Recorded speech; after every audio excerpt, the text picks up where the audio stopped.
Hello everyone, this is Jason from Primetime Aquatics. I am super excited to bring you another fish room tour. This is Dane's fish room.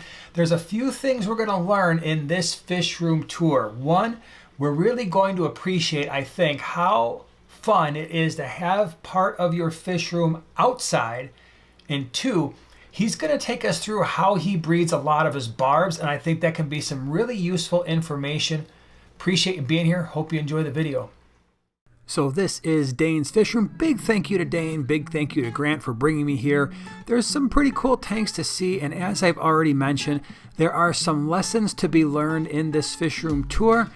First one, these are some great tiger barbs. This is a wonderful planted tank. If you love barbs, there's not only tiger barbs in here, but you can see the rosy barbs, the gold barbs, there's some electric blue acara in here as well.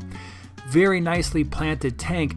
I am going to talk to Dane towards the end of this video. We're going to talk about how he breeds a lot of these barbs because they're all his, and it's a pretty interesting thing. So if you're interested in breeding, check out the end of the video and we'll talk more about it. The other cool thing about this fish room is not only is there a fish room in the house, but there's also one in the backyard.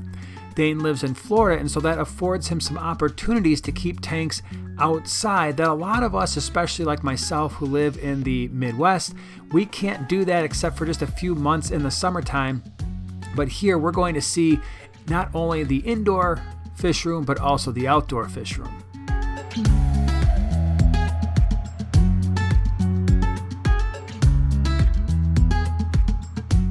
And not only does he have a lot of different types of barbs, he also has a fair number of different types of live bearers, endlers.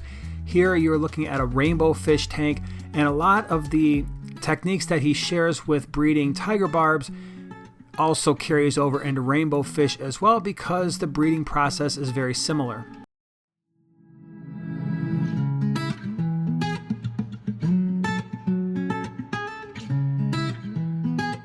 This was his shell dweller tank. Like it, it's planted.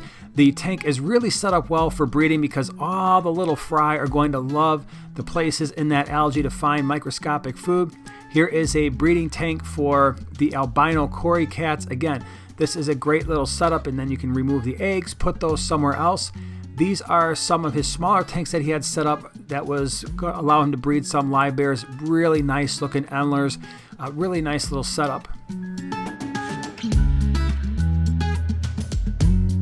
Now as we venture outside, this was like a 75-gallon hexagon, and there were a ton of fish in this hexagon, all kinds of live bears.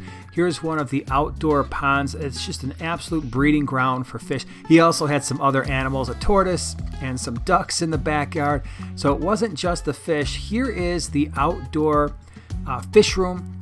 A lot of very interesting fish going on here, but again, the main point here is that fish really do breed when they are outside. Some of these tanks in the summertime will get up into the upper 80s easily. Again, you're dealing with small volumes of water in a Florida summer, and what I found so interesting is how healthy and vibrant these fish are, how much they bred, and in some ways it kind of challenges what we think we know about the fish that we keep. The setups out here were very similar to the ones that we're going to talk about in a moment. Again, some more live bears, some platies, some really nice swordtails that he's breeding out here. We actually saw his caudopunctatus, Lake Tanganyika cichlid that had some babies when we walked out there. They were probably about a day old or so. All right. Yeah, so I like to keep all my barbs in a community tank just because you're never going to get fry or eggs unless you really try to. So I'll just pull the different groups of whether the tiger barbs, rosy barbs, the gold barbs, and I just pull out maybe 6 or 8.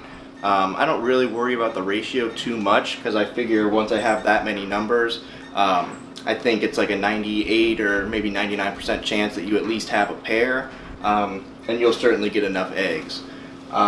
Primarily I can see some of the females get really plump, and I intentionally grab at least 2 or 3 of those plumper ones, just assuming that they're going to have the most eggs. So then I pull them, put them into a container, and then I take them into the other room. So once I get my group of fish, I'll take a spawning mop and I'll take this container and I'll just leave it like that for usually 2 or maybe 3 days. It's important to at least get the morning cycle because they're going to spawn the lights first come on or when it's first morning out. Yeah, so you leave them in here for a few days, and because it's got all the holes on the bottom, all the eggs will fall through. You definitely want to put a lid on this to make sure they don't jump, but after 2 or 3 days, you're definitely going to have a good collection of eggs at the bottom. You can pull the adults out, put them back into their community tank, and start just focusing on hatching and raising the fry. And I guess, like, to answer Grant's question, I use mostly just aged tap water, but I do pull some rainwater from the rain barrels outside. So I mix maybe 50-50 rainwater with aged tap water, but it can be anywhere from maybe 10% of rainwater. And I think that just kind of helps with the natural cycle of like when they would spawn is probably after rain. But I'm not sure it really matters. Yeah, once you're focused on just raising the fry, or once they've just recently hatched, it's really nice to keep these white containers because you'll be able to see them start to stick to the sides of the container. So as they're absorbing their yolk sac for the maybe, I don't know, 24 hours after they've hatched, they're going to just hang out on the sides before they're going to start free swimming. And so what do you feed them? So I don't feed them for the first day. I think that's important for your number of fry that you're going to get, because they're not going to eat any of that first food you give them. So I definitely want to make sure that they've like absorbed that yolk sac, and then I start feeding them just the regular Repashy, whether it's the Soylent Green, the Community Blend, or the really any of them. The Grow, Spawn and Grow. But really any of these works well because you can just use the powder and you don't even have to mix it up into the gel or do anything with it. You just take a small little pinch and just enough to kind of cover the top. I usually turn the air stone on just a little bit to get a little bit of that surface agitation, to make some of that food, some of that powder at the top actually cycle through the water column. Now, at what point do you switch over to something else, and what is that something else? So after they're, I'm going to primarily feed them that for at least a couple months. But I will supplement in, for some of the bigger individuals, the baby brine shrimp. But I really do that sparingly just to make sure I'm not putting in too much food that's too big for most of the fry at the right size. I don't really separate them out the first couple of months based on size. I kind of let them grow out. I think that's one of the main things of why you don't get a lot of good fry, is that there's just too much wasted food at the bottom. And so your water is going to become a little stagnant, and it's hard to do water changes on something where you have fry that are so microscopic.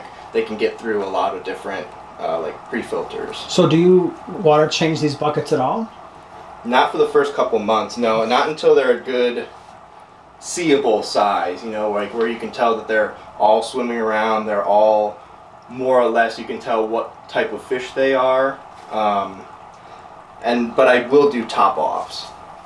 So I will top off with a little bit of just aged water that I have up there.